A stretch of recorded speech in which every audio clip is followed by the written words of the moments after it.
Ne perds jamais la foi en Dieu, car tout ce qui t'arrive a un dessein. Fais-lui confiance en toutes circonstances. Dans les épreuves, garde la foi en Dieu, car il sait pourquoi. Remets-lui ta confiance, il te guidera. Peu importe les obstacles, maintiens ta foi en Dieu. Il a un plan pour toi, alors confie-lui ton destin. Quand tu traverses des moments difficiles, rappelle-toi que Dieu a un dessein. Reste confiant en sa sagesse et sa providence. Même dans l'obscurité, garde la foi en Dieu. Il est la lumière qui éclaire ton chemin, alors place ta confiance en lui. Dans les moments de doute, rappelle-toi que Dieu est toujours là. Fais-lui confiance et il te montrera la voie.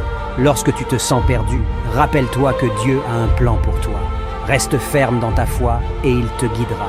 Quand tout semble sombre, garde la foi en Dieu. Il transformera tes épreuves en bénédictions si tu lui fais confiance. Dans les épreuves, garde la foi en Dieu, car il sait pourquoi. Remets-lui ta confiance, il te guidera. Point que ce soit dans les moments de joie ou de peine, ne perdons jamais la foi en Dieu. Il connaît le chemin et nous guide avec amour et sagesse si nous lui faisons confiance. Frère, nous aussi, entourés de cette immense nuée de témoins et débarrassés de tout ce qui nous alourdit, en particulier du péché qui nous entrave si bien, courons avec endurance l'épreuve qui nous est proposée, les yeux fixés sur Jésus qui est à l'origine et au terme de la foi. Renonçant à la joie qui lui était proposée, il a enduré la croix, en méprisant la honte de ce supplice, et il siège à la droite du trône de Dieu. Méditez l'exemple de celui qui a enduré de la part des pécheurs une telle hostilité, et vous ne serez pas accablés par le découragement. Vous n'avez pas encore résisté jusqu'au sang dans votre lutte contre le péché.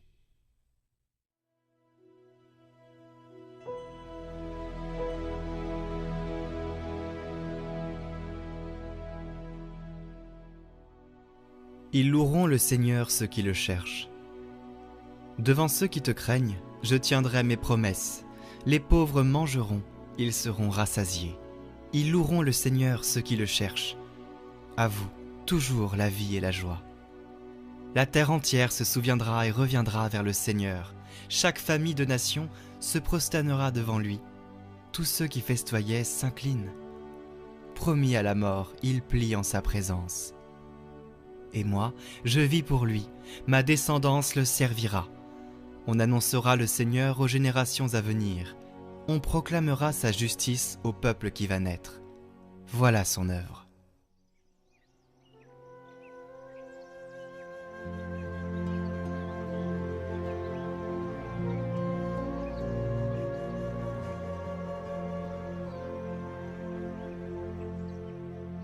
Évangile de Jésus-Christ selon saint Marc. En ce temps-là, Jésus regagna en barque l'autre rive, et une grande foule s'assembla autour de lui. Il était au bord de la mer. Arrive un des chefs de synagogue, nommé Jaïr. Voyant Jésus, il tombe à ses pieds et le supplie instantanément. « Ma fille, encore si jeune, est à la dernière extrémité. Viens lui imposer les mains pour qu'elle soit sauvée et qu'elle vive. » Jésus partit avec lui, et la foule qui le suivait était si nombreuse qu'elle l'écrasait. Or, une femme qui avait des pertes de sang depuis 12 ans, elle avait beaucoup souffert du traitement de nombreux médecins, et elle avait dépensé tous ses biens sans avoir la moindre amélioration, au contraire son état avait plutôt empiré. Cette femme donc, ayant appris ce qu'on disait de Jésus, vint par derrière dans la foule et toucha son vêtement.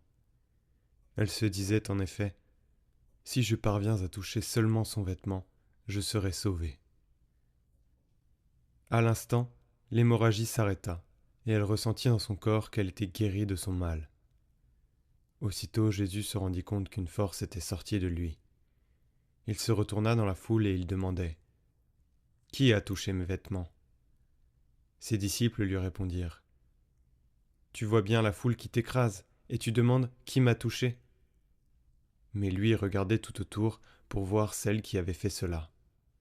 Alors la femme, saisie de crainte et toute tremblante, sachant ce qui lui était arrivé, vint se jeter à ses pieds et lui dit toute la vérité. Jésus lui dit alors, « Ma fille, ta foi t'a sauvée.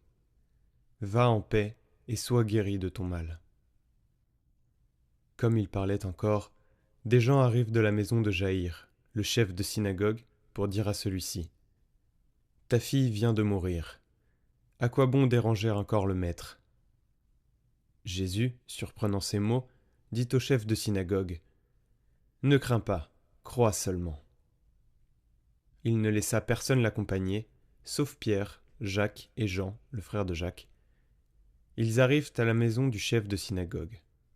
Jésus voit l'agitation, et des gens qui pleurent et poussent de grands cris. Il entre et leur dit : « Pourquoi cette agitation et ces pleurs ? L'enfant n'est pas morte, elle dort. » Mais on se moquait de lui. Alors il met tout le monde dehors, prend avec lui le père et la mère de l'enfant et ceux qui étaient avec lui. Puis il pénètre là où reposait l'enfant. Il saisit la main de l'enfant et lui dit : « Talitha koum », ce qui signifie : « Jeune fille, je te le dis, lève-toi. » Aussitôt la jeune fille se leva et se mit à marcher. Elle avait en effet 12 ans. Ils furent frappés d'une grande stupeur, et Jésus leur ordonna fermement de ne le faire savoir à personne. Puis il leur dit de la faire manger.